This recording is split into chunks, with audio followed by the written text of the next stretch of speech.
Arrête de geindre et rends-nous le reste de l'argent, m'a exigé ma mère après m'avoir humilié devant tout le monde. Ce qu'elle ne savait pas, c'est qu'avec cette phrase elle a activé la clause secrète de mon père, qui a fait de moi la propriétaire de tout.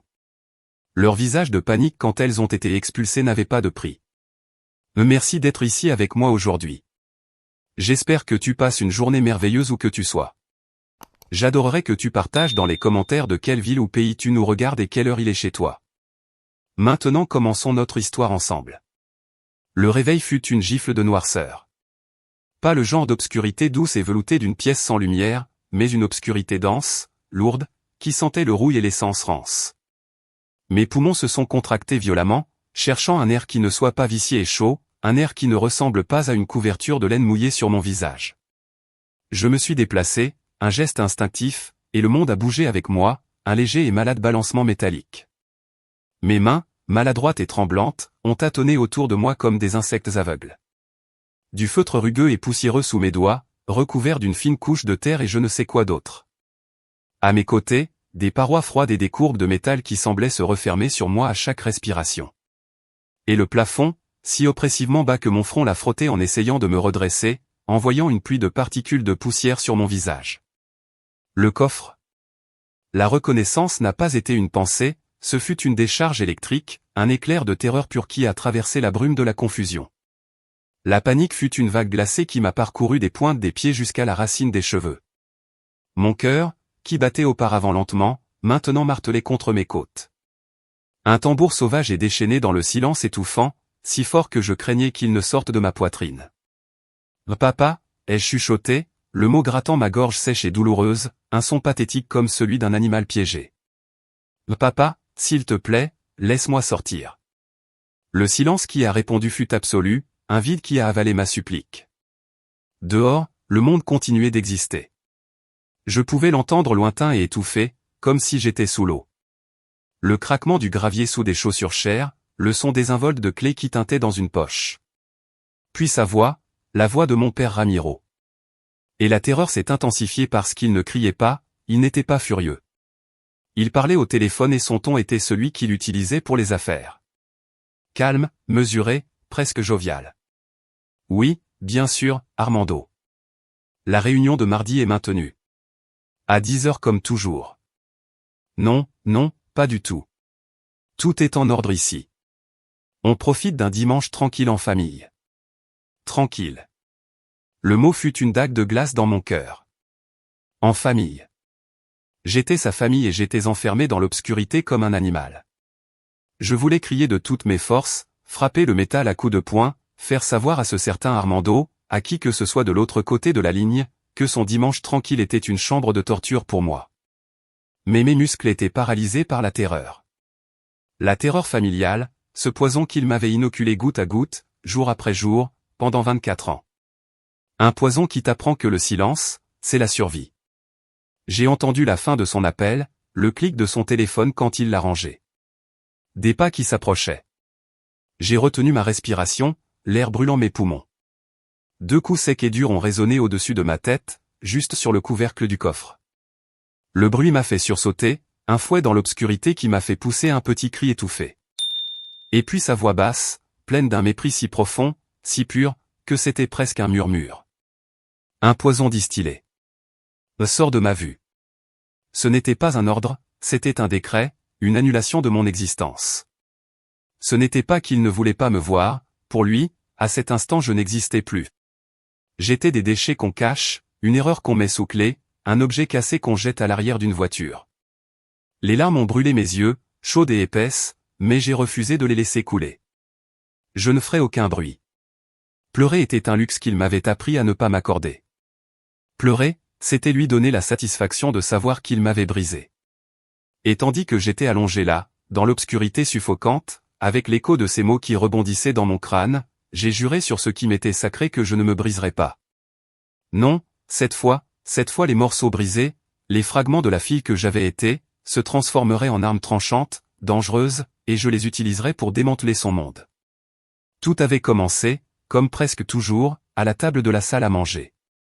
Le soleil du dimanche se filtrait par les vitres impeccables, illuminant la porcelaine chère et les couverts en argent que ma mère, Amalia, polissait avec une dévotion presque religieuse chaque samedi après-midi. C'était le décor parfait pour une famille parfaite, une illusion que mon père s'efforçait de maintenir avec le même zèle qu'il mettait à construire ses immeubles, avec des fondations solides de peur et une façade impeccable de respectabilité.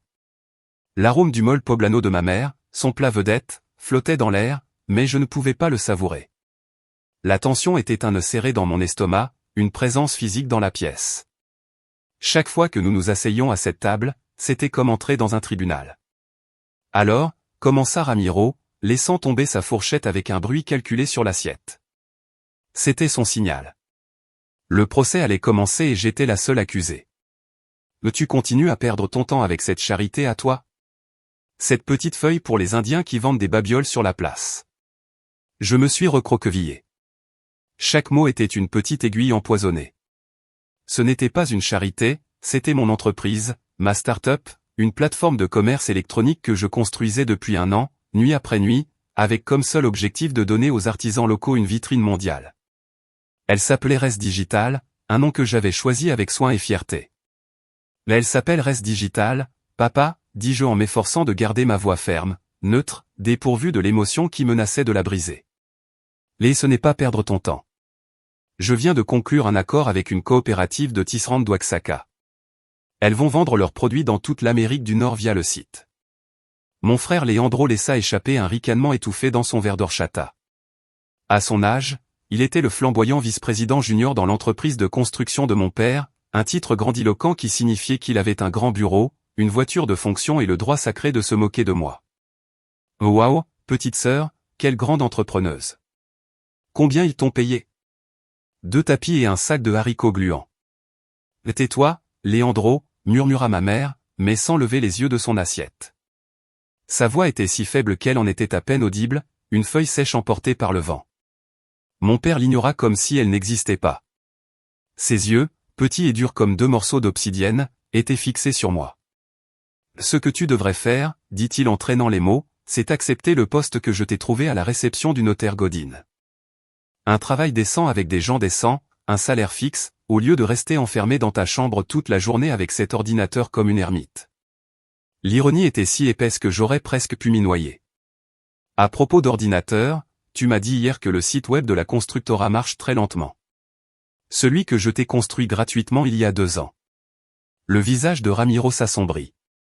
Il détestait de toute son âme qu'on lui rappelle qu'il avait un jour eu besoin de mon aide, même pour quelque chose qu'il considérait trivial, des affaires de femmes et de machines. Ce site est un désastre. Lent et dépassé.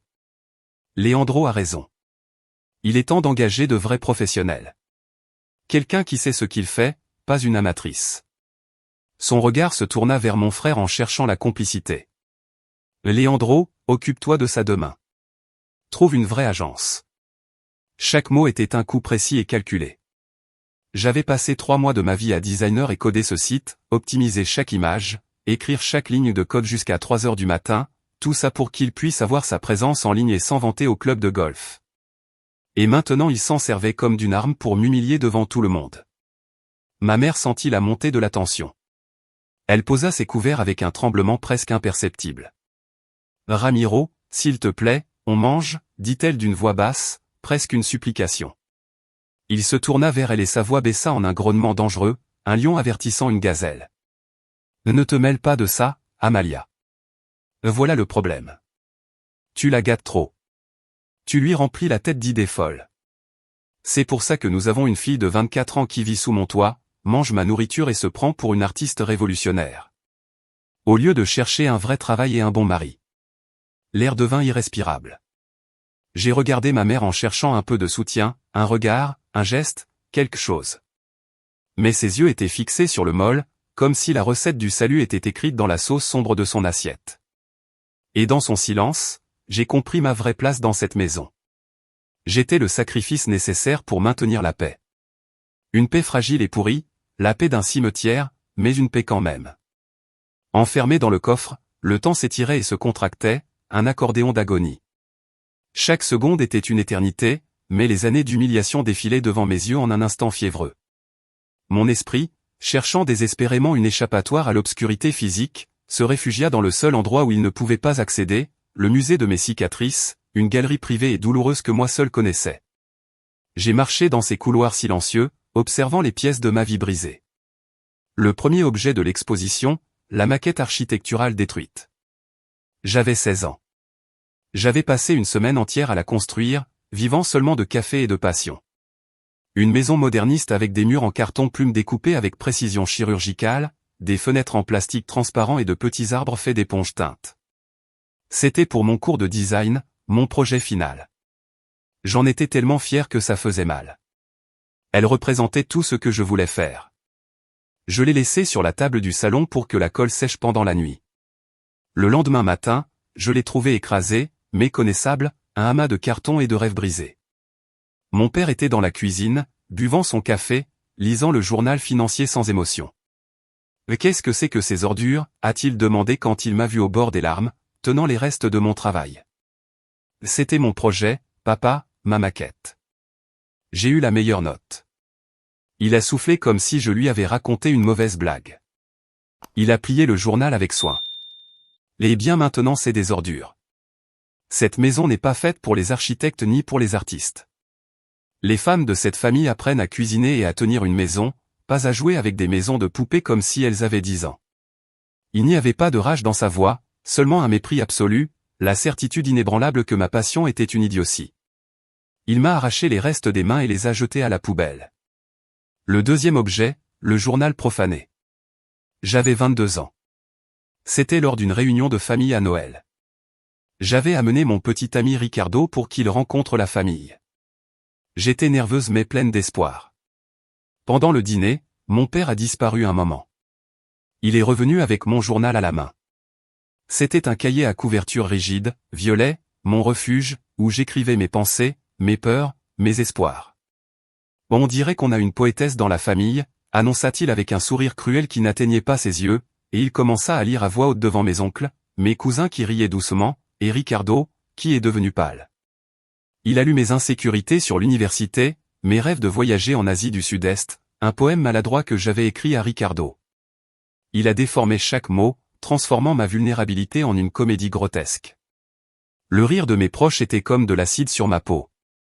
Ricardo m'a regardé, non pas avec compassion, mais avec une gêne insupportable, le regard de quelqu'un qui découvre pour la première fois la folie de laquelle il est sur le point de s'échapper. Il a rompu avec moi une semaine plus tard. Mon père a dit qu'il m'avait rendu service, que ce faible n'était pas fait pour moi. Le troisième et plus douloureux objet, le silence de ma mère. Il y a 3 ans. C'était une des rares fois où elle avait essayé de me défendre. J'avais obtenu une bourse pour un cours d'été de programmation avancée à Monterrey. J'étais euphorique. C'était ma chance de me spécialiser. Mon père, bien sûr, l'a vu comme une insulte personnelle. Et qui va payer le voyage et le séjour? Tes petits amis, les artisans, se moqua-t-il pendant le dîner. La bourse couvre presque tout, Ramiro. C'est une grande opportunité pour elle, dit ma mère. Sa voix tremblait mais elle était étonnamment ferme. Mon père s'arrêta, posa ses couverts sur l'assiette, se tourna lentement vers elle. Il ne cria pas, il ne la toucha pas, il fit quelque chose de bien pire. Il la regarda de haut en bas avec un mélange de pitié et de dégoût. À toi, qu'est-ce que tu sais des opportunités? Ton plus grand exploit dans la vie a été de m'épouser. Tu n'es qu'une bonne à rien, une simple femme au foyer qui dépend de moi pour tout. Tu vis dans ma maison, tu manges ma nourriture et tu utilises mon nom de famille comme si c'était un trophée. Ne me contredis plus jamais de ta vie. Compris? J'ai vu la lumière s'éteindre dans les yeux de ma mère. J'ai vu comment elle s'est recroquevillée sur elle-même, comme si sa colonne vertébrale avait disparu. Elle a hoché la tête sans le regarder, s'est retournée et est partie à la cuisine sans dire un mot de plus. Et elle ne m'a plus jamais défendu. À ce moment-là, dans l'obscurité du coffre, j'ai compris que le silence de ma mère n'était pas de la lâcheté, c'était une blessure de guerre. C'était l'armure qu'elle avait mise après que son esprit ait été brutalement assassiné dans le salon de sa propre maison. Et la haine que je ressentais pour mon père s'est doublée, parce qu'il ne m'avait pas seulement détruite, il l'avait détruite et l'avant. Le quatrième objet, le garçon à la vieille voiture. J'avais 17 ans. Il s'appelait Daniel. Il travaillait dans un garage et conduisait une Datsun rouillée qu'il restaurait lui-même. J'aimais son sourire et l'odeur de graisse de moteur sur ses mains. Mon père l'a découvert. Un après-midi, il m'attendait à la porte. J'ai enquêté sur ton petit ami, dit-il. Son père est un ivrogne et ils vivent dans le quartier de l'autre côté de la rivière. Je t'interdis de le revoir. Les gens de cette famille ne se mélangent pas avec ce genre de racailles. Il a détruit mon premier amour, pas pour me protéger, mais pour protéger son image. Ma valeur n'était pas intrinsèque, elle n'était qu'un reflet de son statut. Chaque souvenir était une brique de plus dans le mur de ma résolution. Je n'étais plus une victime tremblante dans l'obscurité, j'étais une archiviste, une conservatrice de mes propres blessures et j'étais prête à ouvrir mon musée au public. Le déclencheur de la catastrophe arriva de manière silencieuse, digitale, comme arrivent souvent les révolutions au XXIe siècle. C'était un éclair de lumière sur l'écran de mon téléphone, un oasis d'espoir dans le désert de l'oppression du dimanche. Après l'avalanche d'insultes à table, je m'étais réfugié dans ma chambre, le seul territoire où ces mots perdaient un peu de leur pouvoir, où les murs semblaient absorber une partie du poison. J'étais assise à mon bureau, regardant par la fenêtre sans rien voir, ressentant ce mélange familier de rage impuissante et de résignation. J'ai vérifié mon courrier, plus par habitude que par espoir, un geste automatique pour distraire mon esprit. Et puis je l'ai vu. L'objet disait « Résolution finale, bourse, nouvelle voie ». Mon cœur a fait un bond si violent que j'en ai perdu le souffle. C'était la demande de financement que j'avais envoyée 3 mois plus tôt, une proposition de 30 pages qui était l'œuvre de ma vie jusqu'à ce moment-là. Ce n'était pas seulement un formulaire, c'était un manifeste. J'y avais détaillé mon plan d'affaires, mes projections financières, mais j'y avais aussi écrit sur l'importance de préserver l'artisanat et sur l'autonomisation économique des femmes dans les communautés rurales. J'avais inclus des témoignages des tisserandes d'Oaxaca. J'avais passé des nuits entières à boire du café et à peaufiner chaque mot, chaque graphique, chaque chiffre. Je l'avais envoyé sans en parler à personne, parce que partager une espérance dans cette maison, c'était comme inviter une meute de loups auprès d'un agneau nouveau-né. Avec les doigts tremblants, si maladroit que je pouvais à peine contrôler le curseur, j'ai ouvert le mail. Mes yeux ont parcouru le texte à toute vitesse, cherchant les mots-clés de la déception. Nous regrettons de vous informer, en raison du grand nombre de demandes, nous vous encourageons à réessayer l'an prochain. Mais je ne les ai pas trouvés. J'ai trouvé d'autres mots, des mots magiques. Nous avons le grand plaisir de vous informer que votre projet RES Digital a été sélectionné à l'unanimité par le comité d'évaluation pour recevoir la totalité des fonds demandés. Non. J'ai continué à lire. Les mots se sont brouillés à travers un film soudain et incontrôlable de larmes. Mais ce n'étaient pas des larmes de tristesse. C'étaient des larmes de joie pure et écrasante, d'une validation si profonde qu'on aurait dit que quelqu'un avait posé ses mains sur mes épaules et m'avait dit « Nous te voyons. Ce que tu fais compte. » Quelqu'un, quelque part dans la ville de Mexico, un comité d'inconnus, croyait en moi. Il croyait en mon travail. Ce n'était pas une charité, ce n'était pas une perte de temps, c'était un projet digne de recevoir une importante somme d'argent d'une des fondations culturelles les plus prestigieuses du pays. Un sourire vrai et large, si grand que mes joues me faisaient mal, s'est étendu sur mon visage. C'était un geste si étrange sur mon propre visage que j'ai eu l'impression qu'un muscle atrophié revenait à la vie. Je me suis levé de la chaise en sentant une énergie électrique parcourir mon corps. Je voulais crier, je voulais danser, je voulais appeler les artisanes d'Oaxaca et leur annoncer la nouvelle. À ce moment d'euphorie, mon défaut s'est montré. J'ai commis une erreur fatale. Je suis descendu à la cuisine pour prendre un verre d'eau, avec le sourire encore collé au visage, avec la lumière de ma victoire encore brillante dans mes yeux. Mon père était là, de dos, en train de se servir un café. Il a senti ma présence et s'est retourné. Ses yeux se sont plantés sur mon sourire et, dans son monde, un monde construit sur le contrôle et la misère des autres, mon bonheur indépendant était l'acte de rébellion le plus grand de tous. « De quoi tu ris, toi ?» lança-t-il, et la glace dans sa voix a gelé la joie dans mes veines. Bêtement, je n'ai pas compris que ce n'était pas une question, c'était une accusation, et que la tempête qui arrivait n'allait rien laisser debout. Mon sourire s'est éteint comme la fumée d'une bougie qu'on vient de souffler, mais il était déjà trop tard. Il l'avait vu. Il avait vu mon bonheur et, pour lui, c'était comme agiter un drapeau rouge devant un taureau blessé. « De quoi tu ris ?» répéta-t-il d'une voix plus basse, plus menaçante. Il a avancé d'un pas vers moi, envahissant mon espace personnel. Instinctivement, j'ai reculé d'un pas, heurtant le plan de travail de la cuisine. Rien. Papa, c'est juste un mail. J'ai reçu la bourse. Ce sont de bonnes nouvelles pour mon projet. Ma voix n'était qu'un murmure. La joie d'il y a un instant s'était évaporée, remplacée par le neuf froid et familier de la peur dans ma gorge. Ton projet, se moqua-t-il en réduisant la distance entre nous jusqu'à ce que je puisse sentir l'odeur du café sur son souffle. L'argent que te donnent les progressistes de la capitale pour que tu joues à la chef d'entreprise. Tu crois que ça te donne le droit de te pavaner dans Emma Maison avec cette tête d'idiote satisfaite? Il a tendu la main, non pas pour frapper, mais pour exiger. La paume ouverte, les doigts tendus. Donne-moi ce téléphone. J'ai hésité une fraction de seconde. Le téléphone était ma connexion avec le monde extérieur, mon outil de travail, ma seule possession vraiment à moi. Sur son écran se trouvait la preuve tangible de ma valeur, la validation qu'il ne me donnerait jamais. J'ai serré l'appareil plus fort. Papa, s'il te plaît, il est à moi. Dans Emma Maison, rien n'est à toi.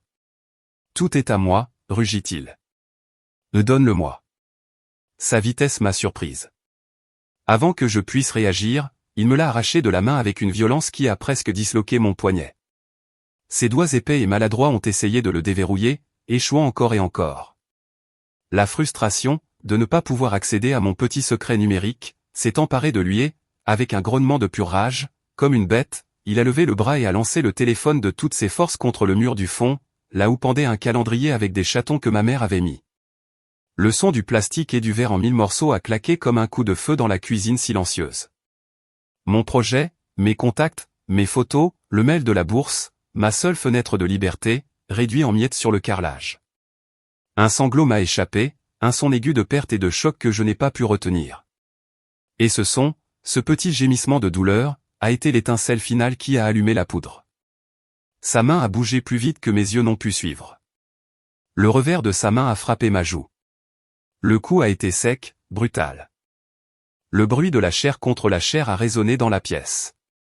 Ma tête a violemment basculé sur le côté et une douleur aiguë et piquante a explosé sur ma pommette, irradiant vers ma mâchoire. Le goût métallique du sang a rempli ma bouche immédiatement.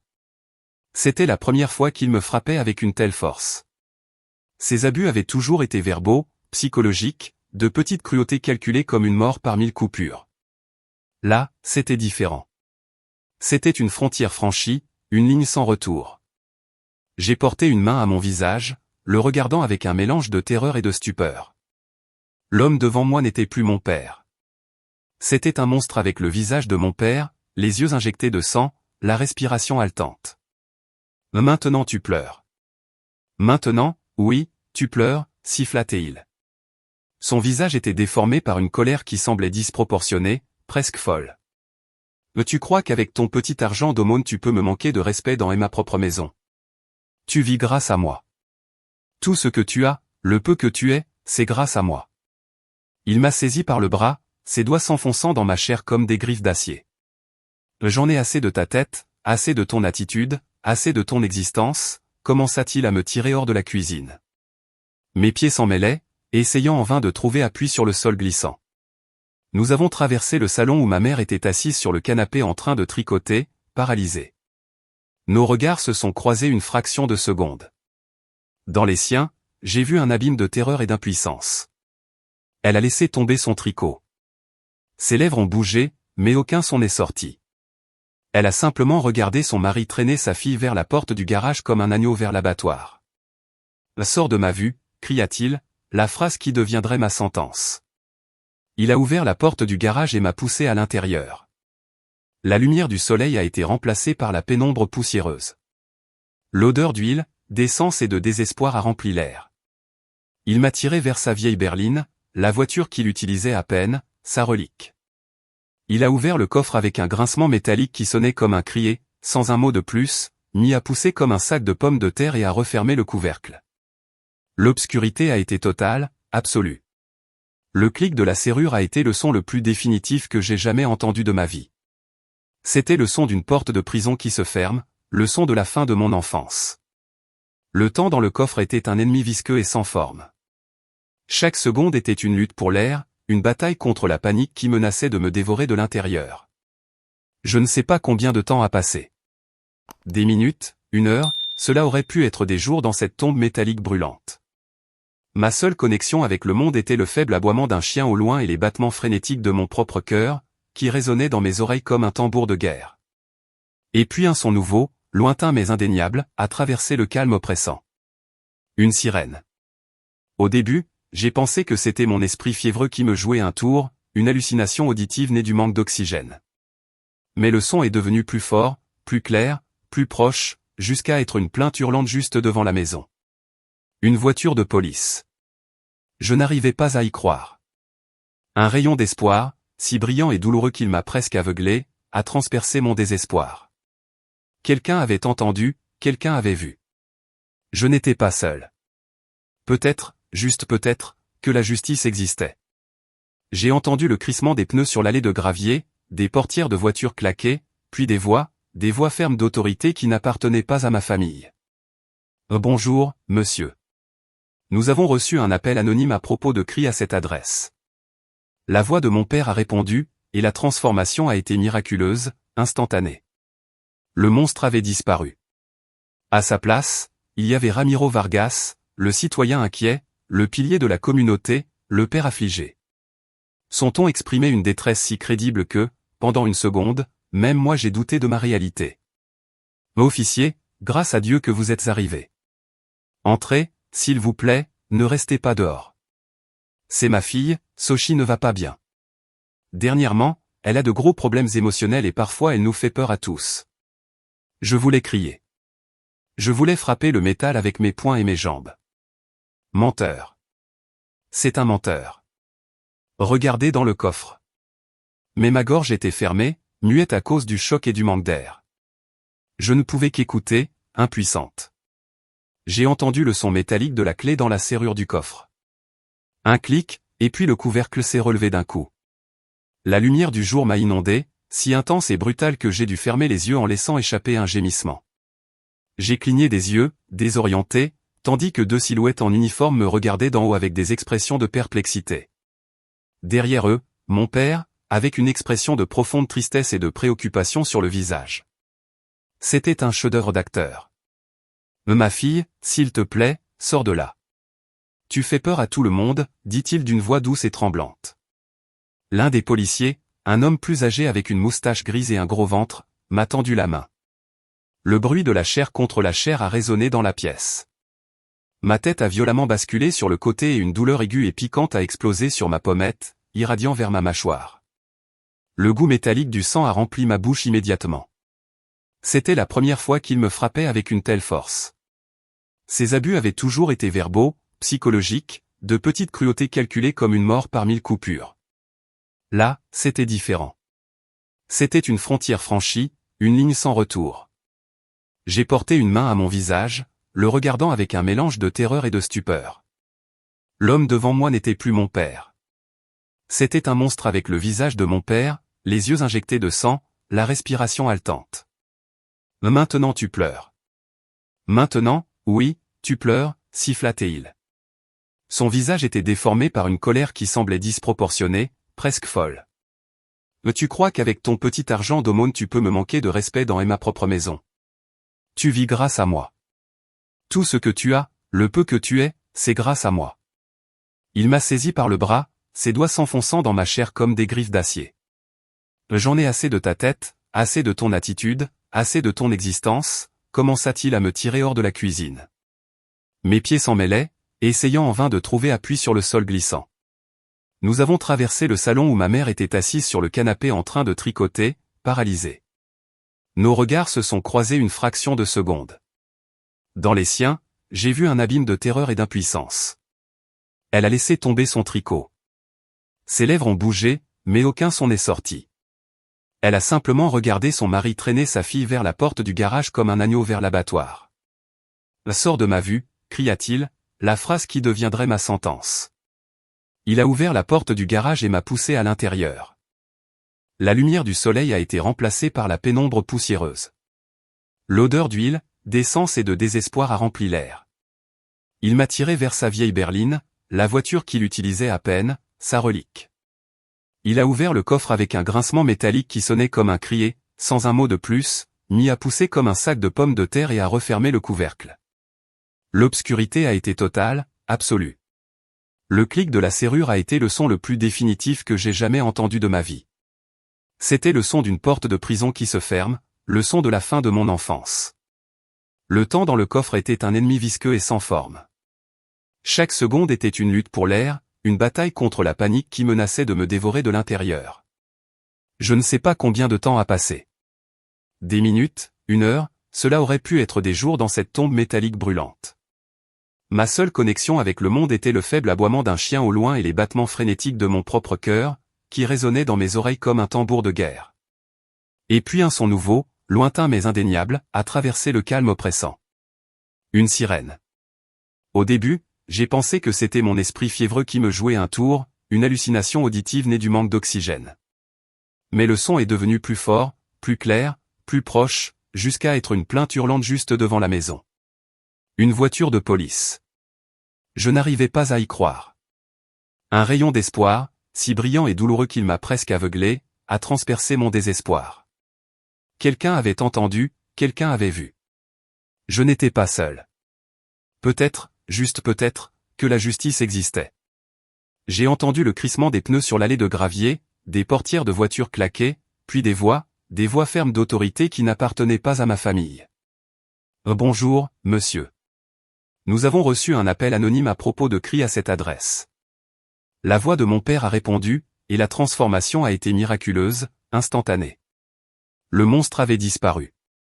À sa place, il y avait Ramiro Vargas, le citoyen inquiet, le pilier de la communauté, le père affligé. Son ton exprimait une détresse si crédible que, pendant une seconde, même moi j'ai douté de ma réalité. Officier, grâce à Dieu que vous êtes arrivé. Entrez, s'il vous plaît, ne restez pas dehors. C'est ma fille, Sochi ne va pas bien. Dernièrement, elle a de gros problèmes émotionnels et parfois elle nous fait peur à tous. Je voulais crier. Je voulais frapper le métal avec mes poings et mes jambes. Menteur. C'est un menteur. Regardez dans le coffre. Mais ma gorge était fermée, muette à cause du choc et du manque d'air. Je ne pouvais qu'écouter, impuissante. J'ai entendu le son métallique de la clé dans la serrure du coffre. Un clic, et puis le couvercle s'est relevé d'un coup. La lumière du jour m'a inondé, si intense et brutale que j'ai dû fermer les yeux en laissant échapper un gémissement. J'ai cligné des yeux, désorienté, tandis que deux silhouettes en uniforme me regardaient d'en haut avec des expressions de perplexité. Derrière eux, mon père, avec une expression de profonde tristesse et de préoccupation sur le visage. C'était un chef-d'œuvre d'acteur. Ma fille, s'il te plaît, sors de là. Tu fais peur à tout le monde, dit-il d'une voix douce et tremblante. L'un des policiers, un homme plus âgé avec une moustache grise et un gros ventre, m'a tendu la main. Mademoiselle, est-ce que vous allez bien? Pourquoi étiez-vous dans le coffre? Je me suis redressé, mes muscles raides et douloureux. Ma joue palpitait avec une douleur sourde. Mes vêtements étaient sales et froissés. J'ai regardé le policier, essayant que mon cerveau privé d'oxygène formule des mots cohérents. Il m'a frappé, il m'a enfermé ici, il m'a traîné. Mon père soupira. Un son de pure résignation paternelle. Officier, comme je vous le dis, elle ne va pas bien. Elle a eu des épisodes. Parfois elle devient très agressive et se cache dans des endroits étranges. Aujourd'hui elle s'est beaucoup agitée et je voulais juste qu'elle se calme un peu avant qu'elle ne se fasse du mal à elle-même ou à quelqu'un d'autre. J'ai eu peur. Le policier le plus jeune, resté silencieux jusque-là, me regarda plus attentivement. Mademoiselle, avez-vous une marque? Une blessure? Je lui ai montré ma joue, où la peau commençait à enfler et à prendre une teinte rouge violacée. Il m'a frappé dans la cuisine. Mon père intervint rapidement, sa voix pleine d'une fausse urgence. L'aile est tombée. Dans son attaque d'hystérie, elle a trébuché et s'est cognée contre le coin de la table de la cuisine. Je l'ai moi-même aidé à se relever. Il montra ma mère qui était apparue à la porte du garage comme un fantôme pâle. Amalia, mon amour, dis-leur aux officiers. Que Sochil est tombé? Ma mère hocha la tête. Une automate aux yeux vides. Oui. Elle est tombée. Le mot fut un coup de couteau direct dans mon cœur. La trahison définitive. Le policier plus âgé me regarda, puis mon père, puis ma mère. Son regard n'était pas de la compassion, mais un profond épuisement. Le regard d'un homme qui a vu trop de problèmes familiaux et qui ne sait plus, ou ne veut plus, distinguer le vrai du faux. L'un des policiers, je m'en rendis compte avec horreur, était un homme que j'avais vu lors d'un des repas d'affaires de mon père. Écoutez, mademoiselle, dit le policier plus âgé avec un soupir qui sentait la bureaucratie. Et ici il n'y a pas de preuve de plus qu'une dispute familiale. Votre père est inquiet pour vous. Votre mère confirme son histoire. Soudain, mon père fit son coup de maître. Il entra dans la maison et revint avec 2 flacons de comprimés. Voici ces antidépresseurs. Son psychiatre nous a prévenu qu'elle pourrait avoir des rechutes. Officier, je veux seulement ce qu'il y a de mieux pour elle. Je suis son père. C'étaient de vieux flacons d'il y a 5 ans, quand son abus psychologique m'avait plongé dans une dépression si profonde que j'avais cherché de l'aide professionnelle. Il m'y avait obligé, non pas pour que j'aille mieux, mais pour avoir une arme. Et maintenant il l'utilisait, tirant à bout portant. Le policier acquiesça comme si ces flacons expliquaient tout l'univers. Je comprends, monsieur. Bon, on laissera ça comme un avertissement. Essayez de garder les choses calmes. Et vous, mademoiselle, dit-il en se tournant vers moi avec un ton condescendant, si vous ne vous sentez pas bien, parlez avec vos parents ou votre médecin. Ne vous cachez pas dans les voitures. Et c'est tout. Ils se sont retournés et sont partis. Je les ai vus monter dans leur voiture de patrouille et s'éloigner, emportant avec eux ma dernière once de foi en la justice, dans le système, dans le monde extérieur. Je suis resté debout dans le garage, tremblante d'une rage froide. Mon père s'est approché de moi. Son visage n'était plus celui du père inquiet. Le masque était tombé. Ses yeux brillaient d'un triomphe froid et absolu. « Tu vois » a-t-il murmuré, son souffle fétide sur mon visage. « Personne ne te croira jamais. Pour le monde, tu es la folle et moi je suis le pauvre Saint-Père qui doit s'occuper de toi. » À ce moment-là, alors que l'odeur de la défaite emplissait l'air, quelque chose en moi s'est brisé. Mais ce n'était pas mon esprit, c'était la dernière chaîne d'espoir enfantin qui m'attachait à lui. Et à sa place est née une calme glaciale, une clarté aussi tranchante qu'un morceau de verre brisé. Le système n'allait pas m'aider. La justice n'allait pas venir me sauver. Je devrais la construire moi-même de mes propres mains et je l'utiliserai pour démolir son monde de mensonges, brique par brique. Cette nuit-là, la maison était plongée dans un silence dense et anormal, si épais qu'on aurait pu le couper au couteau. Personne ne parlait. Ma mère se déplaçait dans la cuisine comme une ombre, préparant un dîner que personne ne toucherait. Le bruit des assiettes ressemblait à des os qui se brisaient. Léandro avait disparu. Probablement parti avec ses amis pour fuir l'atmosphère toxique qu'il aidait lui-même à créer. Et mon père était dans son bureau, la porte fermée, savourant sans doute sa victoire avec un verre de whisky cher, se sentant le roi invaincu de son petit et misérable château. Moi, je n'ai pas pleuré. Le temps des larmes était terminé. Je me suis enfermé dans ma chambre, mais pas pour me cacher, pour travailler. Le téléphone était détruit, une métaphore de ma connexion brisée avec la justice conventionnelle, mais mon vieil ordinateur portable de secours, une machine lente que je gardais pour les urgences, fonctionnait encore. Je l'ai allumé et le bruit du ventilateur, normalement agaçant, a résonné comme le moteur de guerre qui démarrait en moi.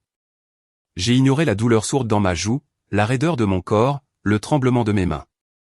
J'ai ouvert une fenêtre de chat crypté, un programme que mon oncle Ravière m'avait installé il y a longtemps, au cas où.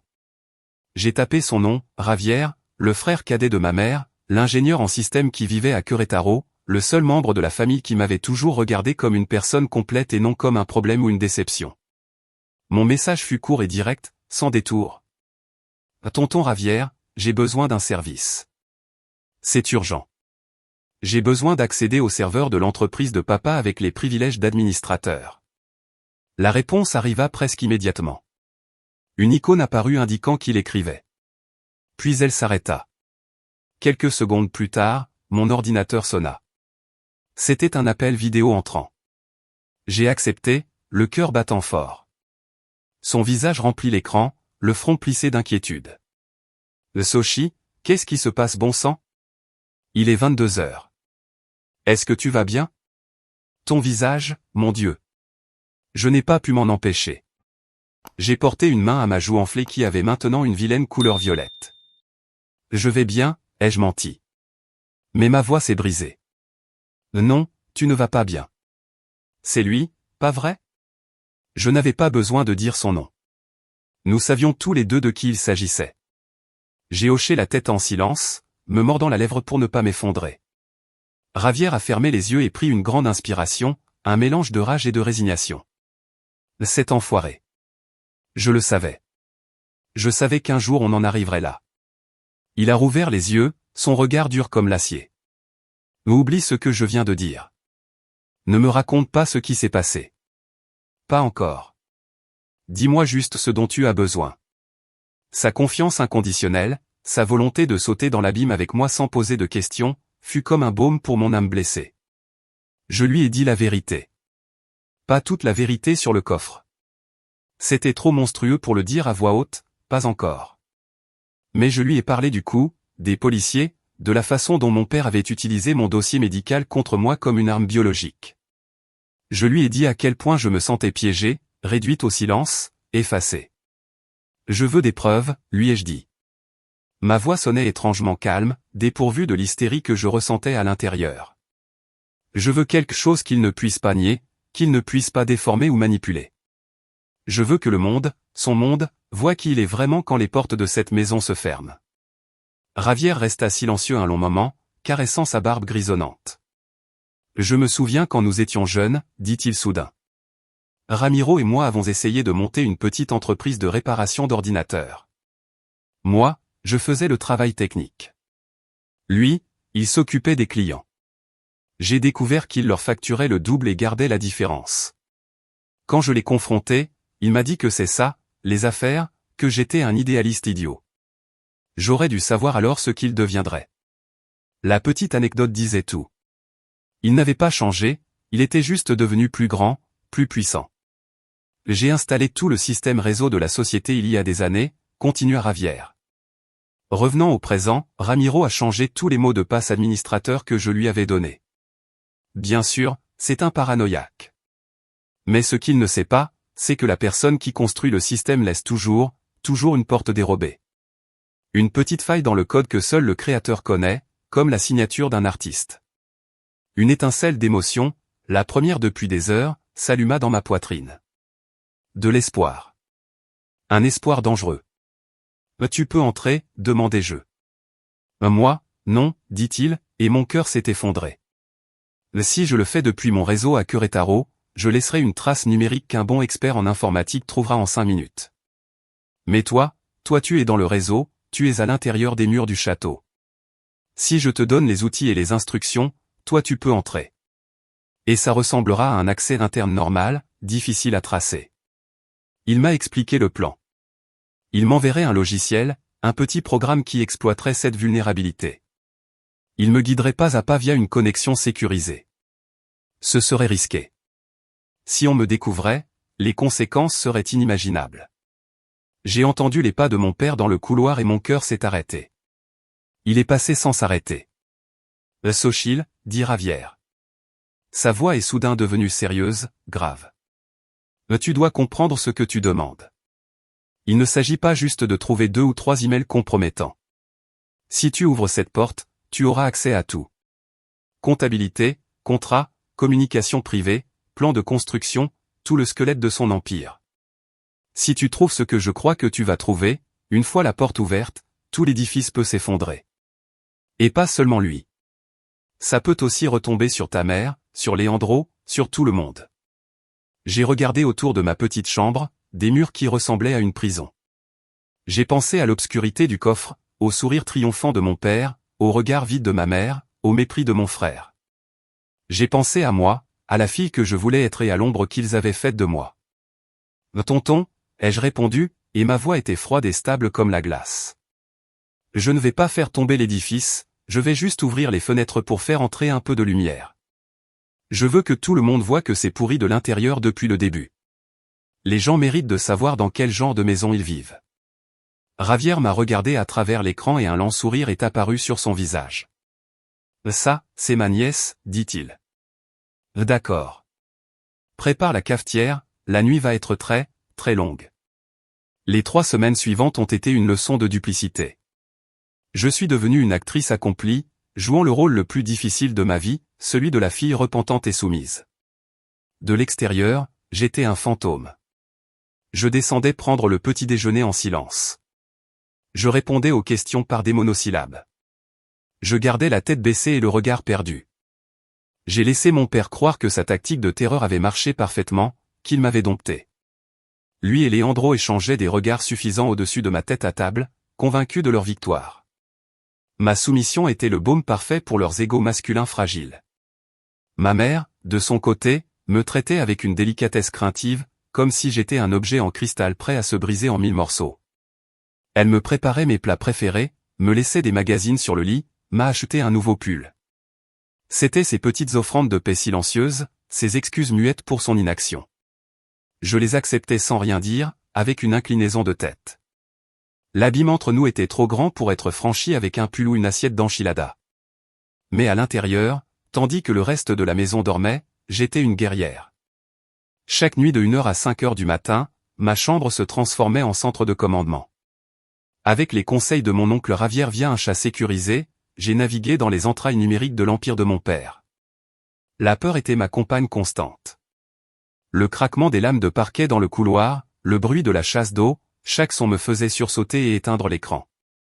Une nuit, mon père s'est levé pour boire de l'eau et son ombre est passée sous ma porte. J'ai retenu mon souffle pendant ce qui m'a semblé 1 heure, le cœur battant si fort que j'étais sûr qu'on pouvait l'entendre depuis le couloir. C'était comme éplucher un oignon pourri, couche après couche de tromperie. La première couche était la comptabilité officielle, celle qu'il montrait au fisc. Impeccable, ordonnée.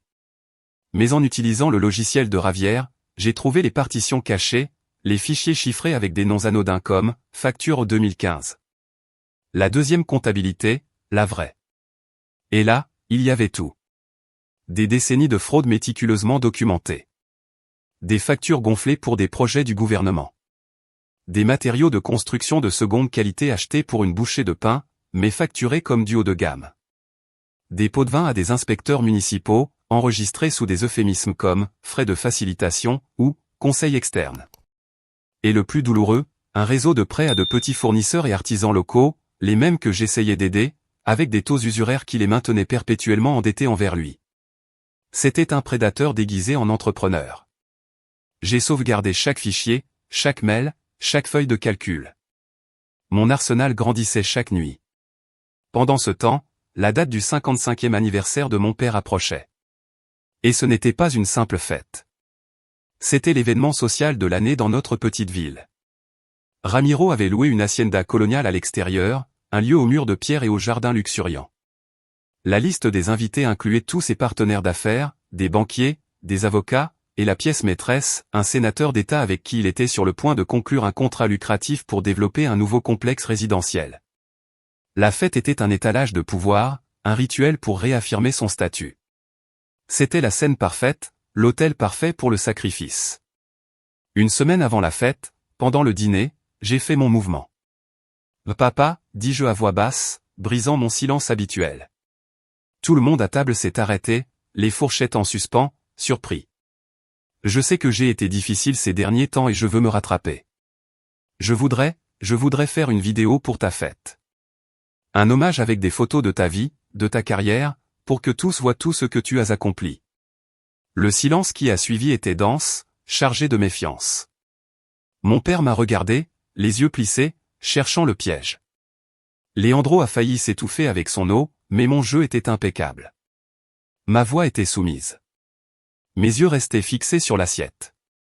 Je ressemblais à une fille qui avait enfin compris sa place dans l'univers. La vanité de mon père, son talon d'Achille, a gagné sur sa suspicion. Un lent sourire de satisfaction s'est étiré sur son visage. Eh bien. On dirait qu'un peu de bon sens a enfin pénétré cette tête dure, dit-il en bombant le torse. Ça me paraît une excellente idée. Leandro, donne à ta sœur l'accès aux vieilles photos de famille et aux vidéos de l'entreprise, et assure-toi qu'elle fasse du bon travail. Bien sûr, papa, dit Leandro en me regardant avec un mélange de moquerie et de triomphe. Je vais la superviser. L'hameçon avait été avalé. Les jours suivants, Leandro entrait dans ma chambre sans frapper pour surveiller mon travail. Je lui montrais le faux projet de vidéo rempli de photos kitsch et de musique sentimentale. Il lançait une remarque sarcastique et repartait satisfait. Et dès qu'il fermait la porte, je changeais de bureau virtuel et je continuais à travailler sur la vraie présentation, ma bombe à retardement numérique. L'adrénaline était mon seul carburant. La nuit de la fête, l'hacienda brillait comme un joyau dans l'obscurité de la campagne. Des centaines de lumières scintillaient dans les arbres du jardin. La musique d'un mariachi de 12 musiciens flottait dans l'air chaud et l'odeur de la cochinita pibil et du tequila cher se mêlait à celle des parfums coûteux. Les hommes portaient des guayabras en lin blanc, les femmes des robes de créateurs qui brillaient sous la lumière des lustres. C'était un carnaval de richesse et de pouvoir, une vitrine de l'élite locale. Mon père, Ramiro, était le soleil incandescent autour duquel tournaient toutes ces planètes. Il se déplaçait dans la cour avec un verre de whisky à la main, son rire résonnant plus fort que celui des autres, acceptant les félicitations, donnant des tapes dans le dos au sénateur. À ses côtés, Leandro souriait, le prince héritier, saluant des gens qu'il connaissait à peine. Ma mère, dans une robe de soie bleue qui accentuait la pâleur de son visage et un sourire tendu et fragile, jouait son rôle d'hôtesse parfaite avec une grâce répétée. Moi, je restais en périphérie, vêtu d'une simple robe noire qui me rendait presque invisible. Mon cœur battait d'un rythme lourd et régulier dans ma poitrine. Chaque faux sourire, chaque conversation superficielle que j'entendais nourrissait la froide détermination installée en moi. J'ai aidé le technicien audiovisuel à préparer le projecteur et l'écran géant installé à une extrémité de la cour. Je veux juste m'assurer que ma vidéo soit parfaite. C'est très important pour mon père, lui ai-je dit avec un sourire innocent et tremblant qu'il a pris pour du trac filial. Lui, un jeune homme aimable, m'a laissé connecter mon propre ordinateur portable pour éviter les soucis de compatibilité. Personne n'y a prêté attention. J'étais juste la fille problématique qui essayait enfin de se faire pardonner. Le moment arriva après le plat principal, juste quand le niveau d'alcool et d'autosatisfaction dans l'air avait atteint son maximum. Mon père monta sur une petite scène avec le sénateur à ses côtés. Il remercia tout le monde d'être venu. Il parla de ses humbles débuts d'une version très modifiée de la réalité et de l'importance de la famille et du travail dur. C'était un discours émouvant, rempli de clichés efficaces. Les gens applaudissaient, certains même avec les yeux humides. Et maintenant, annonça-t-il d'une voix résonnant d'une fierté paternelle qui me donna la nausée. Ma fille, ma chère Sochil, a préparé une petite surprise pour son vieux. Un voyage dans les souvenirs. Tous les regards se tournèrent vers moi. Je sentis des centaines d'yeux sur moi. Pendant un instant, la panique menaça de me paralyser. Mais je me rappelai l'obscurité du coffre et la peur se transforma en glace.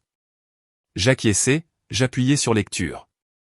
La vidéo commença comme tout le monde s'y attendait. Les lumières de l'hacienda s'assombrirent et l'écran s'illumina de photos sépia de mon père jeune, de mes grands-parents. La musique, une pièce instrumentale inspirante et sentimentale, emplit l'air. Une narration en voix off, que j'avais enregistrée moi-même avec une fausse admiration filiale, racontait l'histoire d'un homme qui s'était fait tout seul. Les gens souriaient, hochaient la tête. Je vis mon père bomber le torse, savourant l'adoration publique, donnant un coup de coude amical au sénateur. La vidéo atteignit son sommet, montrant ses réussites les plus récentes, y compris une photo mise en avant avec le sénateur lors d'un événement de charité. La musique monta, majestueuse, épique. Et juste quand tout le monde s'attendait au « Happy Birthday, papa » final, l'écran clignota et devint noir. Un murmure de confusion parcourut la foule. Le technicien courut vers mon ordinateur. « Tranquille », lui dis-je en posant une main sur son bras. « Ça arrive parfois. C'est un fichier lourd. » De l'obscurité totale, une voix émergea des haut-parleurs. Ma voix. Mais ce n'était plus la voix douce et admirative de la narration. C'était une voix froide, claire, précise et sans émotion. « Toute entreprise a une histoire », dit ma voix. C'était l'histoire que mon père voulait que vous voyiez. L'écran se ralluma, affichant le logo brillant et professionnel de la société de construction Ramiro. Les voici, continua ma voix alors que le logo se dissolvait lentement. L'histoire qu'il ne voulait que personne connaisse. L'écran devint une présentation de diapositives à l'aspect corporate, mais au contenu explosif. Le premier titre, Projet résidentiel, La Esperanza, la vérité derrière les briques. Apparaissaient des documents scannés. Une facture d'achat de barres d'acier de basse qualité d'un fournisseur douteux. À côté de la facture présentée par la société à la mairie facturant de l'acier haute résistance à prix gonflé. Un email d'un chef de chantier avertissant mon père des risques structurels d'utiliser du ciment plus bas de gamme que prévu. La réponse de mon père, vous construisez et taisez-vous, des papiers je m'en occupe. La foule garda un silence stupéfait. Mon père est un homme d'affaires astucieux, poursuivit ma voix tandis que la diapo changeait. Il sait comment maximiser les profits. Le titre suivant, Optimisation fiscale, l'art de faire disparaître des millions. L'écran se remplit de captures de la deuxième comptabilité, la comptabilité B. Des chiffres d'évasion fiscale montant à des millions de pesos sur la dernière décennie. Des transferts vers des comptes dans des paradis fiscaux. Une liste d'inspecteurs municipaux avec des montants notés comme « paiement de facilitation ». Le murmure devint des halètements choqués. Je vis le banquier principal de mon père devenir pâle. Je vis le sénateur faire un pas subtil, presque imperceptible, pour s'éloigner de mon père sur scène. Ramiro était sur scène, son visage pâle comme du papier. Éteignez ça. C'est un mensonge. C'est un montage. Ma fille ne va pas bien, elle est folle. Je vous l'avais dit, cria-t-il. Mais sa voix sonnait faible, désespérée, et personne ne l'écoutait. Tous étaient hypnotisés par l'écran. Et puis arriva le coup final. Le poignard dans le cœur. Au-dessus de tout résonna encore ma voix dans le silence de l'hacienda. Mon père est un homme de famille. Un homme qui se soucie profondément de son héritage. L'écran devint noir à nouveau. Quand la lumière revint, il n'affichait plus de chiffres ni de factures. Il affichait le texte d'un email en grandes lettres claires. De ramirobargazarga@constructorabarga.com. A. licenciadomoral@abogado.net. Objet, modification testament urgente. Cher maître moral. Je vous écris pour demander une modification urgente à mon testament. Je veux qu'il soit explicitement clair que la totalité de mes actions dans l'entreprise, ainsi que toutes mes propriétés et mes actifs liquides, seront transférés intégralement à mon fils Leandro Vargas à mon décès. Concernant ma fille Xochitl, je veux ajouter une clause spécifique, sous aucune circonstance elle ne recevra une part de mon héritage. De plus, je veux stipuler que la dette qu'elle a envers moi pour son éducation et son entretien soit transférée à ma succession, afin qu'en théorie, elle n'hérite que de cette obligation. Et alors arriva la phrase que j'avais lue 100 fois seul dans ma chambre, chaque fois avec une nouvelle douleur. La phrase qui était maintenant projetée pour que tout son monde la voie, amplifiée sur un écran de 3 mètres. Considérez-la comme un investissement raté. Investissement raté. Les deux mots flottèrent dans l'air, nus, cruels, irréfutables. Ce n'était pas une attaque contre mes actions, c'était une attaque contre mon existence. C'était la comptabilité finale de ma valeur comme être humain aux yeux de mon propre père. 0. Moins que 0. Une dette. Ma voix revint une dernière fois, non plus froide, mais avec un léger tremblement, celui d'une émotion contenue depuis 24 ans. Et il s'avère que mon père avait raison. J'étais un investissement raté, parce que tout ce que j'ai appris, toute l'éducation qu'il a payée si à contre-cœur, je l'ai utilisé pour créer ceci. L'écran changea pour la dernière fois.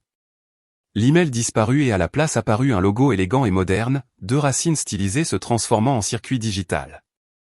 En dessous, les mots Res Digital Marketing et Solutions Web. La vérité a toujours besoin d'une bonne stratégie. Et en plus petit. Présentation créée par Xochitl Vargas, fondatrice et CEO. C'est alors que le silence se brisa. Pas par un cri, ni par un applaudissement, mais par le bruit d'un verre de cristal tombant et éclatant sur le sol de pierre. Un son petit, aigu, définitif.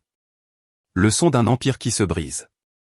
Le premier mouvement après le bruit du verre fut celui du sénateur. Il ne dit pas un mot. Il ne regarda pas mon père. Il ajusta simplement sa veste, un geste net et définitif, puis fit demi-tour avec une dignité glaciale et marcha rapidement vers la sortie. Son entourage, comme une nuée d'oiseaux effrayés, le suivit aussitôt, presque en courant. Son départ n'était pas une simple retraite, c'était une exécution publique de mort politique et sociale. C'était le signal que tous attendaient. Comme un barrage qui commence par une fissure et cède d'un coup, la foule commença à se disperser. Personne ne courait, mais une urgence palpable flottait dans l'air. Le mouvement était lent, presque solennel, comme s'il quittait la scène d'un terrible accident.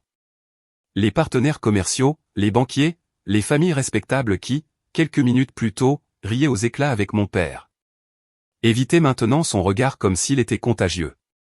Ils sortaient leur téléphone en feignant des appels urgents, murmuraient entre eux en lançant des regards en coin, et se dirigeaient vers la sortie, laissant derrière eux un champ de bataille de tables à moitié pleines et de verres de vin abandonnés. Chaque pas qu'ils faisaient était un clou de plus dans le cercueil. Mon père restait sur scène, pétrifié. La couleur avait totalement disparu de son visage, lui laissant une pâleur cireuse, presque translucide sous les lumières. Ses mains, qui tenaient auparavant un verre de whisky avec l'arrogance du maître du monde, s'agrippaient maintenant au pupitre comme à une bouée de sauvetage au milieu d'un naufrage. Ses lèvres bougeaient, mais aucun son n'en sortait. L'homme qui avait toujours une réponse, qui dominait chaque pièce où il entrait par la force de sa voix, était resté muet. Leandro fut le premier à réagir avec violence, son seul recours. Son visage, normalement bronzé et souriant, était rouge d'une fureur enfantine. Il sauta de la scène et marcha directement vers moi, qui restais debout près de la cabine de son, observant mon œuvre. « Sale traîtresse !» cria-t-il d'une voix brisée par l'incrédulité. « Tu as tout gâché, tout. » Il se jeta sur moi avec les poings serrés, mais une silhouette grande et solide s'interposa. Mon oncle Ravière, que personne ne savait présent. Il était resté dans l'ombre à observer. Ne n'essaie même pas de la toucher, Leandro, dit Ravière d'une voix calme, mais avec une lame d'acier qui arrêta mon frère net. Leandro, plus fanfaron que vrai bagarreur, recula, surpris par cette résistance inattendue. C'est alors que mes yeux rencontrèrent ceux de ma mère. Elle était toujours assise à la table principale, désormais presque vide, un trône désolé. Elle était immobile, une statue de sel au milieu du chaos silencieux. Des larmes coulaient sur ses joues, mais son expression n'était pas de la tristesse pour mon père. C'était quelque chose de bien plus complexe, que je n'avais jamais vu chez elle. Je regardai de plus près, et je le vis. Dans le fond de ses yeux, derrière la douleur et le choc, brillait une petite étincelle presque imperceptible de soulagement.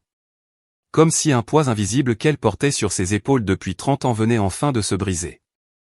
La fin de son monde était peut-être aussi le début de sa libération. Finalement, mon père descendit de la scène. Ses pas étaient lents, traînants, ceux d'un homme qui venait de vieillir de 20 ans en 20 minutes. Il marcha entre les tables vides, sans direction, comme un fantôme à son propre enterrement. Ses yeux, vides et perdus, passèrent sur moi sans vraiment me voir. Il n'y avait plus de colère en eux, seulement une dévastation creuse, abyssale. Le roi était nu, son château de cartes effondré par un investissement raté. Je pris mon ordinateur portable, le rangeai dans sa housse avec un soin méthodique et lent. Je ne ressentais pas d'euphorie, ni de joie vengeresse. Je ressentais une étrange et écrasante paix. L'air de la nuit, auparavant lourd de mensonges et de prétentions, était maintenant propre, léger, respirable. Je passai devant Leandro, qui continuait à me foudroyer du regard, impuissant. Et devant mon oncle, qui m'offrit un bref hochement de tête, fier. Je marchai vers la sortie sans me retourner. Je n'en avais pas besoin. Le son de cet empire en train de s'effondrer était la seule musique dont j'avais besoin. Les 6 mois qui suivirent la fête furent un tourbillon de déconstruction et de reconstruction.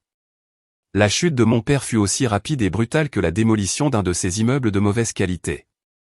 Les enquêtes fiscales commencèrent presque immédiatement, alimentées par des dénonciations anonymes qui, grâce à l'aide de mon oncle, arrivèrent sur les bons bureaux. Plusieurs de ses anciens associés, dans une tentative désespérée de se sauver, collaborèrent avec les autorités, livrant encore plus de preuves de ces affaires louches. La société Constructora Vargas, ce monument à la cupidité de mon père, se déclara en faillite en moins de 3 mois. La hacienda où il avait célébré sa dernière fête de pouvoir fut l'un des premiers biens liquidés pour payer les créanciers. Moi, je ne restais pas pour voir l'incendie. La même nuit de la fête, mon oncle Ravière m'emmena chez lui à Querétaro. J'y restai 2 semaines dans un état de limbo émotionnel. Je dormais 12 heures par jour. Je mangeais de la nourriture faite maison sans y prêter attention. Je me promenais dans les parcs, observant les enfants jouer, les couples marcher. Je parlais peu. Ravière, avec sa sagesse infinie, me donna l'espace dont j'avais besoin, un sanctuaire de calme pour digérer le tremblement de terre que j'avais moi-même déclenché. Quand je revins, ce ne fut pas dans la maison de mes parents. Avec l'argent de la subvention, je louai un petit appartement au centre-ville, dans un vieil immeuble avec une cour intérieure remplie de pots de fleurs. Il était lumineux, avec de hauts plafonds et un balcon donnant sur des bougainvilliers.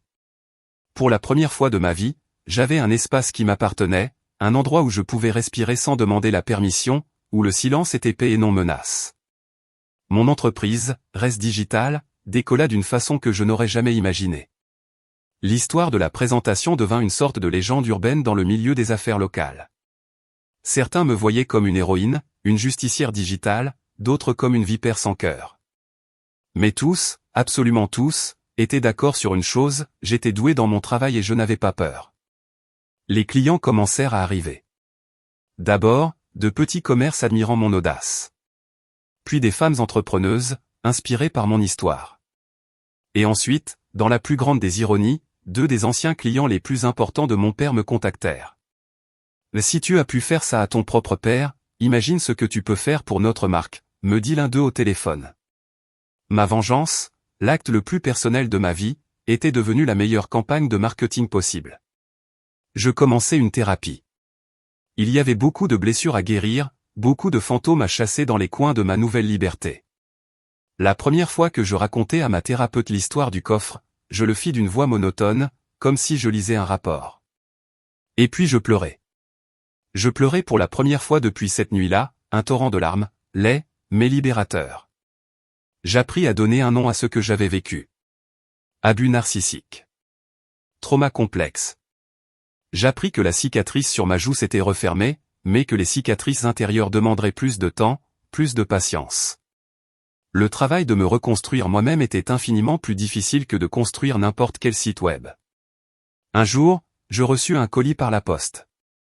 À l'intérieur, une petite boîte en bois d'Eolinala, laquée avec des oiseaux colorés. Elle venait de la coopérative d'artisanes de Oaxaca, mon premier grand client. Dedans, un mot écrit à la main. Grâce à toi, nous avons payé la dette que nous avions avec l'ingénieur Vargas. Nous sommes propriétaires de notre propre atelier pour la première fois. Tu as rendu les racines à la terre. Je pleurais en le lisant. C'était mes 2e larmes, mais cette fois, ce n'était pas de la douleur ni de la rage. C'était des larmes de catharsis, de but retrouvé. Ma liberté ne consistait pas seulement à m'être échappé de cette maison. Elle consistait à construire quelque chose de nouveau sur les ruines, pas seulement pour moi, mais aussi pour d'autres. L'empire de mon père avait été bâti sur des fondations de mensonges et d'exploitation. Le mien, je le bâtissais sur une base de vérité et de collaboration, aussi douloureuse et difficile soit-elle. Je ne revis jamais mon père. Selon mon oncle, il vendit ce qui lui restait, y compris la maison familiale, et partit dans une autre ville du Nord, un homme anonyme et brisé. Léandro, son ombre, son écho, partit avec lui. Parfois, je me demande s'il a jamais compris ce qui s'est passé. Si, dans la solitude de sa nouvelle vie médiocre, un éclair de conscience a traversé son armure d'arrogance. Mais je doute que des gens comme lui en soient capables. Il est plus facile de blâmer le monde que d'admettre que le monstre vit en soi. Ma mère fut la plus grande surprise, la variable que je n'avais jamais su calculer. Un mois après la fête, après des semaines de silence, elle quitta mon père. Après 30 ans d'un mariage qui ressemblait plus à une sentence qu'à une union, elle fit simplement ses valises et partit. Elle emménagea dans un petit appartement près du mien, payé avec la moitié de l'argent de la vente de la maison, la seule victoire légale que mon oncle avait pu obtenir pour elle. Elle trouva un travail à temps partiel dans une boutique de fleurs. Elle commença à prendre des cours de céramique au centre communautaire. Je la vis refleurir, lentement, timidement, comme une plante qui avait trop longtemps vécu à l'ombre et qui trouve enfin le soleil. La femme dont je me souvenais enfant, celle qui riait et chantait avant que son esprit ne soit systématiquement écrasé, commença à revenir. Parfois elle m'appelle. Nos conversations sont encore un peu maladroites, pleines des silences de tout ce qui n'a pas été dit, des abîmes qui nous séparent. Nous ne parlons pas de lui, ni du passé. Nous parlons de ses nouvelles créations en céramique, de mes nouveaux clients, du climat. Nous construisons un pont fragile au-dessus d'un canyon de douleur. Je ne sais pas si nous arriverons un jour de l'autre côté, mais pour la première fois depuis longtemps, nous essayons. Aujourd'hui, en écrivant cela, je suis assise sur mon balcon. Le soleil de l'après-midi chauffe mon visage. À côté de moi, dans un pot, des fleurs de cempasúchil que j'ai plantées commencent à s'ouvrir. Leurs pétales orange vif, presque défiants, sont un rappel que même après l'hiver le plus sombre, même après que la terre ait été empoisonnée, la vie peut refleurir. Je ne ressens pas de haine, je ne ressens pas de joie pour sa chute. Je ressens la paix. La paix qui vient de reprendre ton histoire, d'arracher le stylo à ton oppresseur et d'écrire ta propre fin. Les gens pourront dire que j'ai été cruel, que j'ai détruit ma propre famille, et peut-être que de leur point de vue ils ont raison. Mais je n'ai pas abattu un arbre sain. L'arbre était pourri depuis la racine, empoisonnant la terre autour de lui, étouffant tout ce qui essayait de pousser sous son ombre.